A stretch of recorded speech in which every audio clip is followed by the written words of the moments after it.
Pretoria, Bharat में आपका स्वागत है।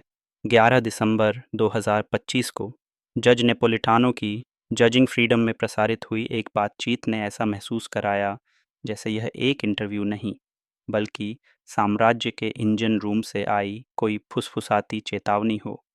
शीर्षक था, कर्नल डगलस मैकग्रेगर, वेनेजुएला को धमकाने की ज़रूरत क्यों?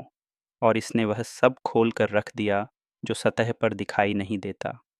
नेटो की कमज़ोर होती साख, यूक्रेन में जारी अंतहीन रक्तपात और लैटिन अमेरिका में एक और युद्ध के संभावित मोर्चे की भनक। यह किसी बाहरी आक्रमण से ढहता हुआ साम्राज्य नहीं है, बल्कि भीतर से सड़ता हुआ है। और हैरानी की बात यह है कि सत्ता में बैठे कोई भी इस सच्चाई को सीधे कहने को तैयार नहीं। ध्यान दीजिए उस रेखा पर जो पूरी चर्चा को जोड़ती है।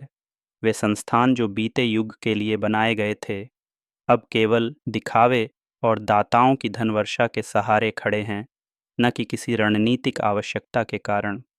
नेटो कभी सोवियत संघ के खिलाफ एक रक्षात्मक दीवार था। 1991 के बाद उसका असली उद्देश्य ही खत्म हो गया। शो में किसी ने बिल्कुल सही कहा, या तो आप क्षेत्र से बाहर हों या नेटो का अस्तित्व ही खतरे में हो। इसके बावजूद अमेरिका की मुफ्त सुरक्षा सेवा जैसा बना नेटो आदत बन चुका था, नीति नहीं। मैकग्रेगर ने जिस जड़त्व को पहचाना वह सटीक था। गठबंधन अब प्रतिष्ठा और नौकरशाही के अस्तित्व से जिंदा हैं, न कि किसी नई खतरे की समीक्षा से। उन्होंने और नेपोलिटानो ने जिस बात को सटीकता से उजागर किया वह यह थी कि यूक्रेन के युद्ध ने इन गठबंधनों की सीमाएं उजागर कर दी हैं।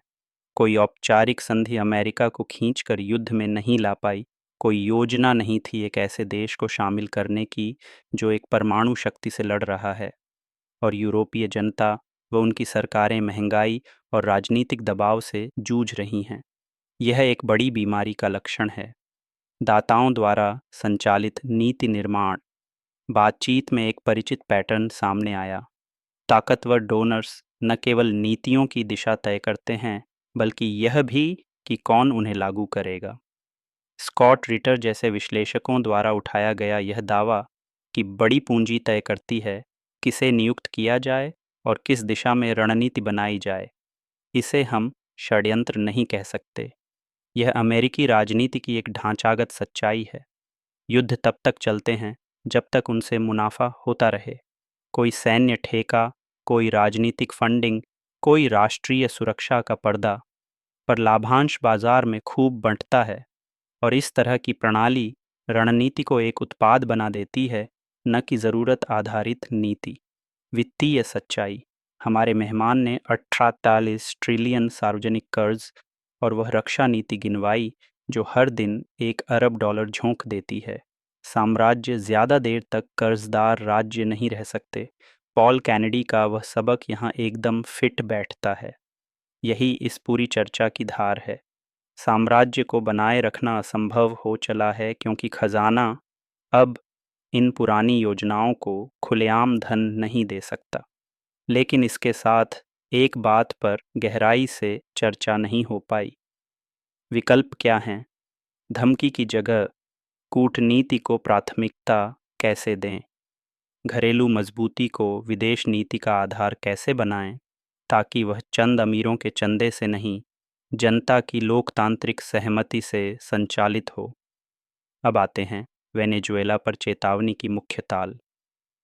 टीईए का यह कहना कि वहां से फेंटानिल का प्रवाह बड़ा मुद्दा नहीं है, सैन्य हस्तक्षेप के सार्वजनिक तर्क को कमजोर कर देता है।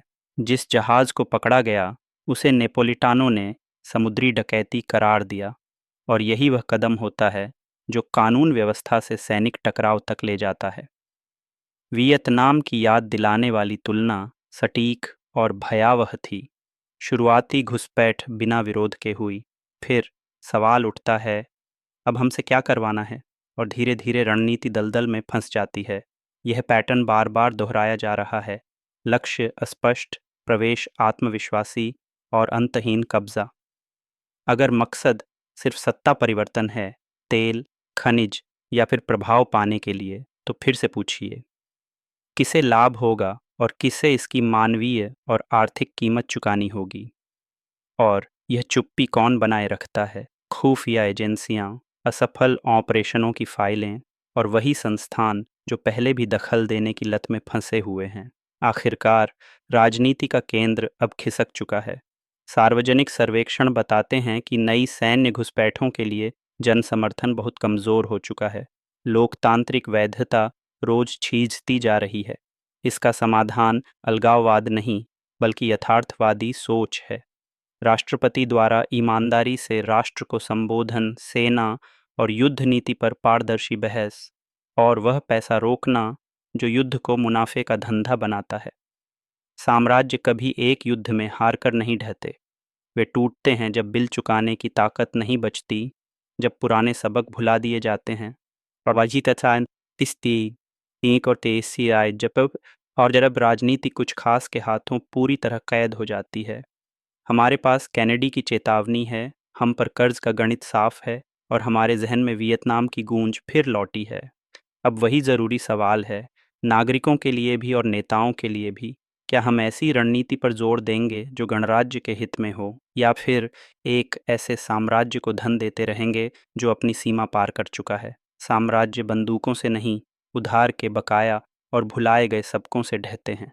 तो फिर हम वही पुरानी कहानी क्यों दोहरा रहे हैं? सोचिए, फ़ायदा किसे है और अंत में बिल चुकाएगा कौन? बस इतना ही मेरे दोस्तों। कृपया मेरे चैनल को समर्थन देने के लिए लाइक और सब्सक्राइब करें। आप मेरा और भी कंटेंट स्पॉटिफाई पर और यूट्यूब पर प्रेटोरिया भारत नाम से देख सकते हैं। जब तक फिर से मुलाकात न हो, यह थे स्कीपियो अमेरिकानस, प्रेटोरिया भारत से।